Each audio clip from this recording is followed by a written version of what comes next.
యుద్ధం ఆపాలన్నదే ఇరాన్ ఆలోచన. అదే సందర్భంలో ఇరాన్‌ని తొక్కి ఆధిపత్యం చెలాయించాలన్నది అమెరికా, ఇజ్రాయెల్ ఆలోచన. ఇప్పుడు అలా తొక్కాలనుకున్నటువంటి వాడిని బాబు నన్నొదిలేయి అంటే వెంటాడతది, వేటాడతది. అమెరికా దశాబ్దాలుగా ఇరాన్‌ని చేసిందదే. వెంటాడింది, వేటాడింది, దాన్ని ఆర్థికంగా కుదేలు చేసింది.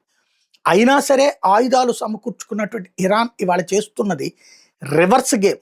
ఎలాగా? నేను నీతోనే పాటు 12 దేశాలను కొట్టా.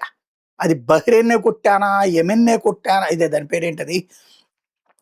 సౌదీ అరేబియాని కొట్టానా, దుబాయ్‌ని కొట్టానా, ఇట్లా అనేక దేశాల మీద దాడులు చేయగలిగా. నువ్వు నా మీద బాంబులేసి నా సుప్రీమోని చంపినా కూడా నేను వెంటాడి, వేటాడి నీ స్థావరాలను కూడా కొట్టగలిగిన శక్తివంతుణ్ణి నేను.